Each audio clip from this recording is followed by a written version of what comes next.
이미 독이 든 성배를 마시기 위로 한 마당에 선거에 도움이 된다면 그 어떠한 비난도 감수하고자 했습니다.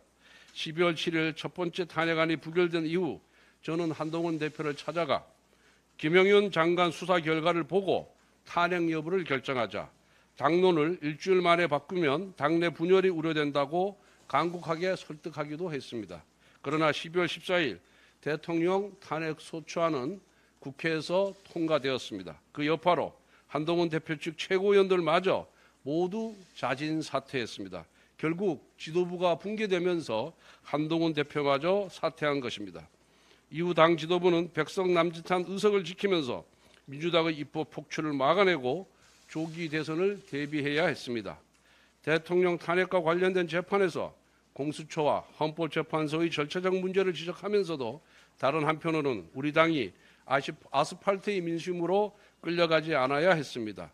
당내에서 탄핵에 대한 찬반을 놓고 격렬하게 대립하는 와중에도 어떻게든 양쪽을 조율하고 다가올 대선에서 단일 대우를 꾸리기 위해 최선을 다했습니다. 그 과정에서 한쪽에서는 배신자라는 소리를 들었고 다른 한쪽에서는 구태라고 손가락질을 받았지만 묵묵히 감내하며 당의 중심을 잡아야 했습니다. 또한 헌법재판소에도 적법 절차 준수를 강하게 요구한 결과 무고한 장관들에 대한 기각 판결을 받아낼 수 있었습니다.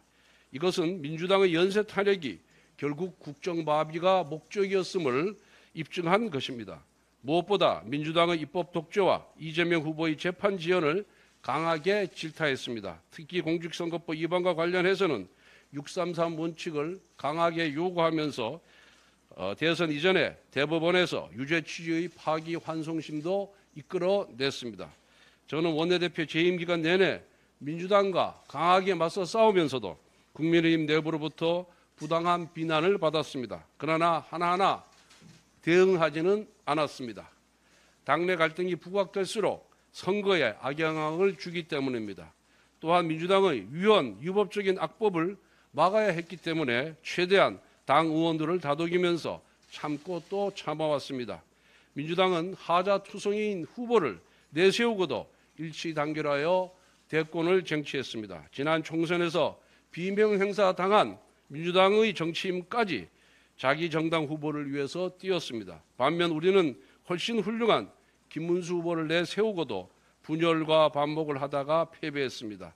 평소 정치적 이견이 있다 하더라도 선거라는 대회전 앞에서는 단일 대우를 만들어야 했습니다. 이것이 당을 함께하는 동지의 의무입니다. 우리는 윤석열 정부의 실패와 탄핵 그리고 지난 대선에서의 패배를 반면교사라 삼아 성찰과 혁신을 시작해야 합니다. 무엇보다 성찰과 혁신이라는 가치가 당권 투쟁으로 오염되지 않기를 바랍니다. 가업을 이어받을 때 자산과 부채는 함께 승계됩니다. 정당도 마찬가지입니다. 우리는 제1야당이라는 자산이 있으면서 동시에 윤석열 정부의 실패와 탄핵이라는 부채도 있습니다. 하지만 자산과 부채 중 어느 하나만 취사 선택할 수 없습니다. 당의 일부가 자산만 취하면서 다른 일부에게 부채만 떠넘기려는 행태는 가능하지도 않고 옳지도 않습니다. 이것은 기회주의면서 동시에 분파주의입니다. 우리는 이와 같은 행태를 극복해야 합니다. 이제 누구 탓을 하며 분열하지 맙시다. 같은 당의 동지를 절멸의 대상으로 보지는 맙시다. 과거 우리는 친이 친박의 갈등으로 많은 상처를 입었습니다. 최근까지도 친한의 갈등으로 참 힘들었습니다. 이번 대선 때 김문수 후보의 요청으로 계파 불용을 당헌에 신규로 넣은 것은 지난날의 과오를 되풀이하지 말자는 각오였습니다. 이제 차기 지도부가 우리 당의 아픔을 잘 치유해 주기를 바랍니다.